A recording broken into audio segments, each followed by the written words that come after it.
শেষ পর্যন্ত হয়তো ইসরায়েলের হুঁশ হয়েছে, সেই কারণে তারা যুদ্ধবিরতিতে যোগ দিছে এবং স্থগিত রেখেছে বিমান হামলা।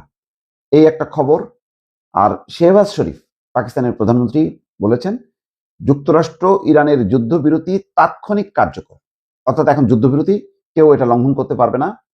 অন্যদিকে বলা হচ্ছে যে যুদ্ধবিরতির পরও কঠোর বার্তা দিল ইরান, আর ট্রাম্পকে ক্ষমতাচ্যুতির ডাক, একটা সংগঠন ক্ষমতাচ্যুত করার জন্য ডাক দিছে।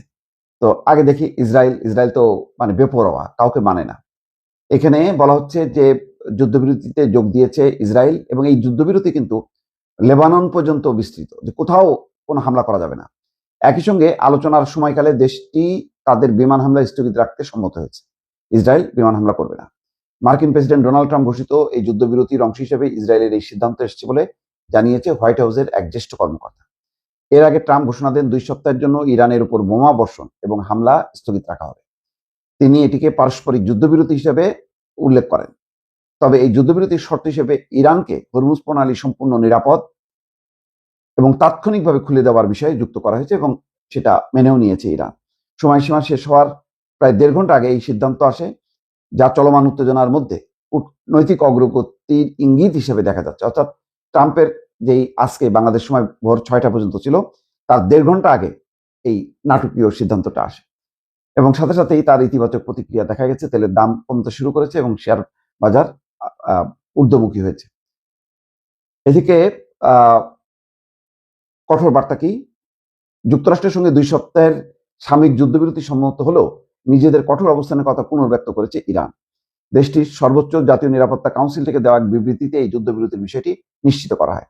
তবে এই সমঝোতার পরপরই শত্রুপক্ষকে কঠোর হুঁশিয়ারি দিয়ে তেহরান জানিয়েছে তাদের আঙুল এখনো ট্রিগারে রয়েছে। মঙ্গলবার রাতে দেশটির সংবাদ মাধ্যম মেহের নিউজ এজেন্সিতে প্রকাশিত ওই বিবৃতিতে জানানো হয়, ইরানের নতুন সর্বোচ্চ নেতা আয়াতুল্লাহ মোস্তফা খামেনির অনুমোদনের ভিত্তিতে এই চুক্তিটি সম্পন্ন হয়েছে। বিবৃতিতে বলা হয়, আমেরিকানদের প্রতি চরম অবিশ্বাস নিয়েই ইসলামাবাদে এই আলোচনার টেবিলে বসতে যাচ্ছে ইরান, আর এই আলোচনার জন্য বরাদ্দ করা হয়েছে মাত্র 2 সপ্তাহ।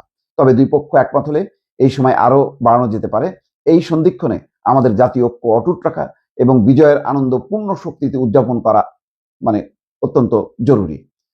এই আলোচনা আসলে যুদ্ধক্ষেত্রে লড়াইয়ের এক ধারাবাহিকতা উল্লেখ করে বিবৃতিতে বলা হয়, তাই সাধারণ মানুষ থেকে শুরু করে বুদ্ধিজীবী, রাজনৈতিক দল সবাইকে এই প্রক্রিয়ার উপর পূর্ণ আস্থা রাখতে হবে, কারণ এটি সরাসরি বিপ্লবী নেতৃবৃন্দ এবং রাষ্ট্রের সর্বোচ্চ মহলের তত্ত্বাবধানে পরিচালিত হচ্ছে। বিবৃতিতে বলা হয়, এই সময় কোনোভাবেই বিভেদ সৃষ্টিকারী কোনো মন্তব্য করা চলবে না। যদি আলোচনার মাধ্যমে রণক্ষেত্রে শত্রু এই নথি স্বীকারকে একটি চূড়ান্ত রাজনৈতিক বিজয়ে রূপ দেওয়া সম্ভব হয়, তবে আমরা সবাই মিলে এই ঐতিহাসিক সাফল্য উদযাপন করব। আর তা না হলে ইরানি জাতির প্রতিটি দাবি আদায় না হওয়া পর্যন্ত ময়দানে কাঁধে কাঁধ মিলিয়ে লড়াই চালিয়ে যাব। আমাদের হাত এখনো ট্রিগারেই আছে। শত্রুর পক্ষ থেকে সামান্যতম ভুল হওয়া মাত্রই পূর্ণ শক্তি দিয়ে তার জবাব দেওয়া হবে।